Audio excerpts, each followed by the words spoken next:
ఆసిఫాబాద్ డిపోలో ఆర్టీసీ సమ్మెతో రవాణా వ్యవస్థ పూర్తిగా స్తంభించింది. 32 డిమాండ్ల సాధనే లక్ష్యంగా కార్మికులు నిరవధిక సమ్మెకు దిగడంతో డిపోకు చెందిన 75 బస్సులు నిలిచిపోయాయి. దీనివల్ల ఆర్టీసీకి రోజుకు సుమారు 16 లక్షల రూపాయల మేర నష్టం వాటిల్లుతోంది. అధికారులు 27 ప్రత్యామ్నాయ సర్వీసులు నడుపుతున్నా అవి ఏమాత్రం సరిపోవడం లేదు. ఇదే అదునుగా ప్రైవేటు వాహనదారులు ప్రయాణికుల నుంచి రెట్టింపు ఛార్జీలు వసూలు చేస్తూ దోచుకుంటున్నారు. సుమారు 30,000 కిలోమీటర్ల మేర ప్రయాణం నిలిచిపోవడంతో వేలాది మంది ప్రయాణికులు తీవ్ర ఇబ్బందులు పడుతున్నారు. నా పేరు రాజశేఖర్, నేను ఆసిఫాబాద్ డిపో మేనేజర్. మన ఆసిఫాబాద్ డిపోలో 50 ఆర్టీసీ బస్సులు, 28 ప్రైవేట్ హైర్ బస్సులు ఉన్నాయి. మొత్తం 78 బస్సులు ఉన్నాయి. ఇవి ప్రతిరోజు దాదాపు 30,000 కిలోమీటర్లు, 30 నుంచి 32,000 కిలోమీటర్లు తిరుగుతాయి. మన డిపోకి వచ్చే ఆదాయం వచ్చేసి దాదాపు 15 నుంచి 16 లక్షల దాకా ఉంటుంది.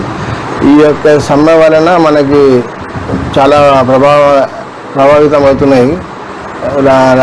అలాగే ప్రజలకు కూడా చాలా ఇబ్బందికరంగా మారుతుంది. మన డిపోలో వచ్చేసి 269 మంది ఆర్టీసీ ఎంప్లాయీస్, రెగ్యులర్ ఎంప్లాయీస్ ఉన్నారు. అలాగే ఒక 28 మంది అవుట్ సోర్సింగ్ డ్రైవర్స్ ఉన్నారు. ఈ యొక్క అవుట్ సోర్సింగ్ డ్రైవర్స్ 28 మందిని, అలాగే మన ప్రైవేట్ హైర్ బస్సులు 28లో ఒక బస్సు యాక్సిడెంట్ అయింది. 27 నడుస్తున్నాయి ప్రస్తుతము. ఆ 27 మంది బస్సులు కూడా నడపడానికి మేము ప్రయత్నం చేస్తున్నాము. ఇప్పటివరకు అయితే ఒక బస్సు కూడా వెళ్ళలేదు.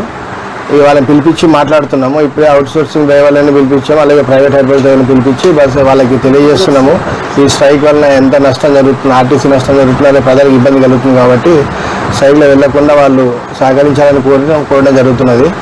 ఆ 27 ప్రైవేట్ హైర్ బస్సు ఓనర్లతో కూడా మాట్లాడడం జరిగింది. ఓనర్లు ఒకరిద్దరు ఇప్పుడే వచ్చి ఉన్నారు. వాళ్ళ డ్రైవర్లను పిలుస్తున్నాము ఇప్పుడు. అలాగే మన అవుట్ సోర్సింగ్ డ్రైవర్లు 28 మెంబర్స్ కూడా వాళ్ళని కూడా మాట్లాడుతున్నాము. ఈ బస్సులు నడపాలని ప్రయత్నం చేస్తున్నాము. ఎందుకంటే అందరికీ ఇబ్బందికరం పరిస్థితి అది. నమస్కారం.